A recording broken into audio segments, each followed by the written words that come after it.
Okay, here's the rod deal. This is 100% Bradley Hallman. Thank you, Bradley. I hope you see this. If you've not seen the footage of Bradley Hallman winning the FLW Tour event is it a tour event or a Costa? I think it's a tour event in Florida. I think it's on Okeechobee, and he is flipping Hyacinth. And he had Brandon Mosley, another Oklahoma guy that I've gotten to know a little bit, who's a really nice guy. He had Brandon make him a custom rod, and it was an 8-foot rod. But he was very specific that he wanted a parabolic bend rod. Now, this is not exactly a parabolic bend rod, and really none of them are. So if you don't know that term, a parabolic bend rod basically means the bend is throughout the length of the rod. So in theory, if you set the hook on a parabolic bend rod, it would look like a horseshoe. This rod doesn't look like this, but what it does do is it doesn't just load up here, it loads the length of the rod, and it's all heat. Now in the video, go watch the video, by the way. He does something really cool that I've mimicked. He leans into those fish and then he steps back, and he's doing that because he wants a steady pull and he wants his momentum pulling those fish out of there. But what's great about this big, long, parabolic bend rod is it never unloads. I don't want to go off on a rant about this, but if you go back in the old days with pistol grip rods, guys set the hook like this.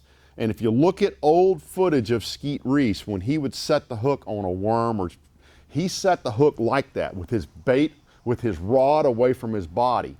And there was one Bassmasters tournament I watched. He lost fish after fish. And he did it because he'd set the hook up here and then he'd reel down, and he was basically in some form giving those fish slack. What's Skeet Reese's hook set now?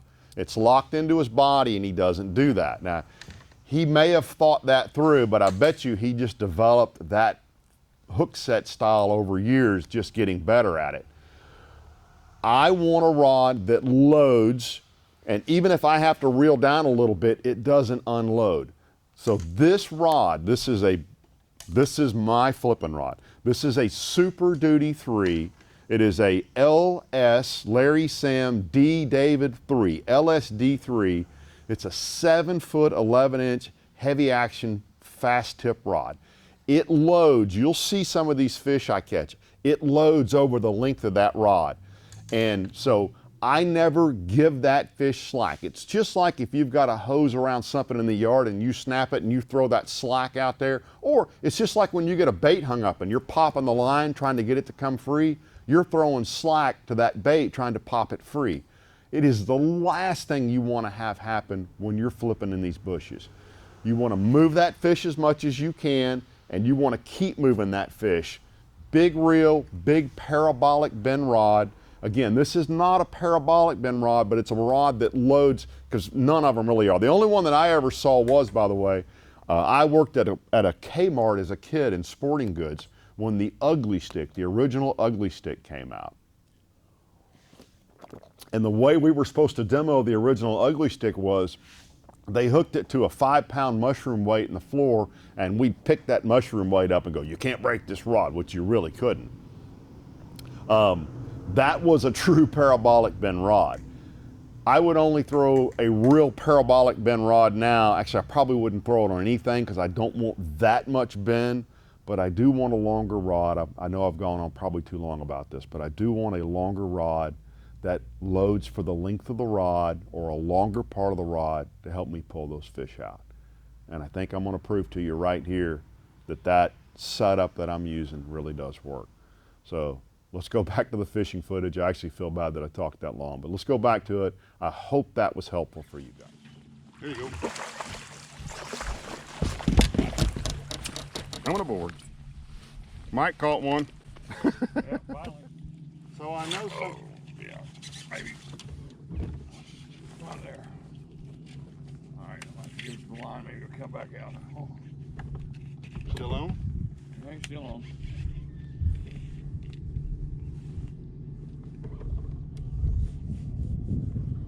He's still there.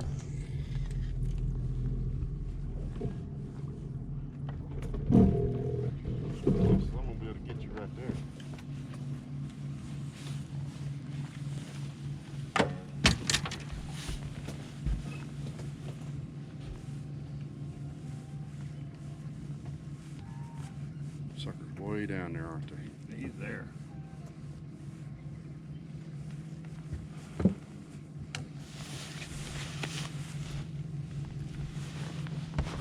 You show me a head and I'll grab it.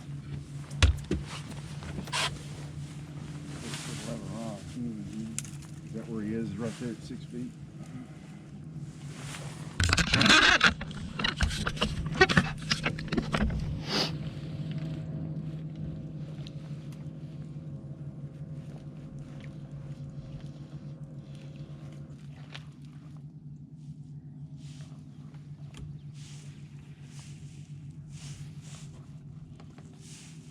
Still on there?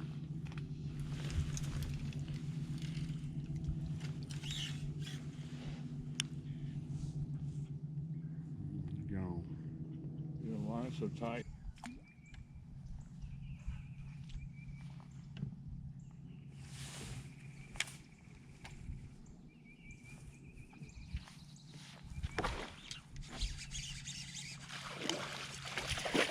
Yep.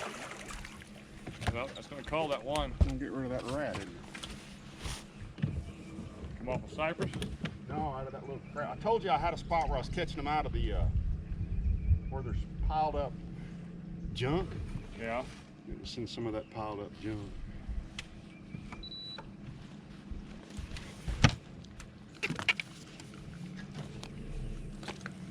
That one's got a coal hole in the bottom of his lip.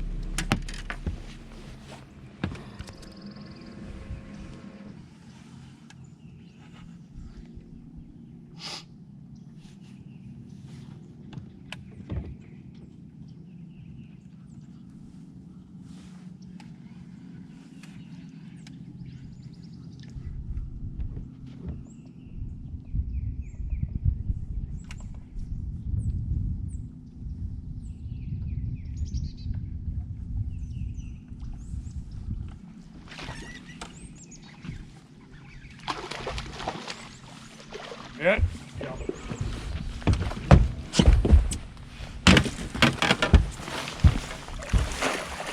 Thanks, brother. You're welcome.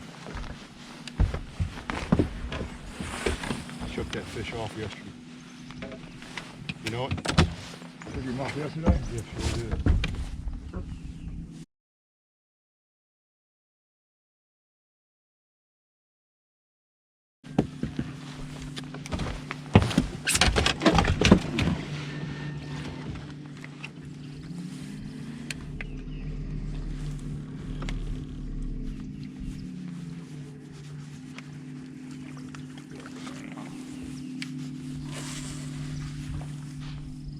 Probably not far enough.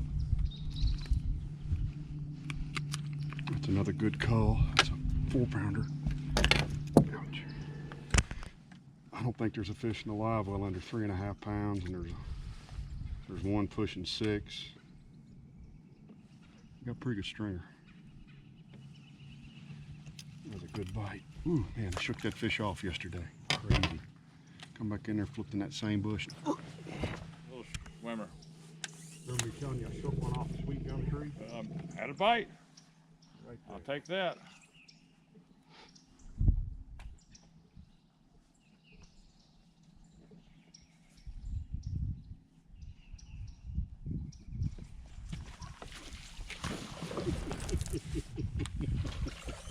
I had that fish yesterday, same spot. You guys ain't any smaller than him.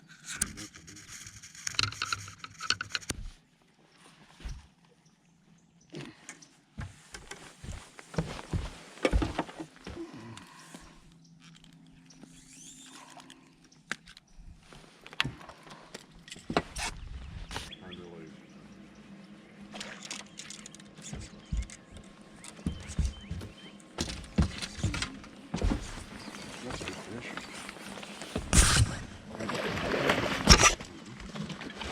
Like I was just saying, there ought to be a big one in one of them bushes right out there. Yeah.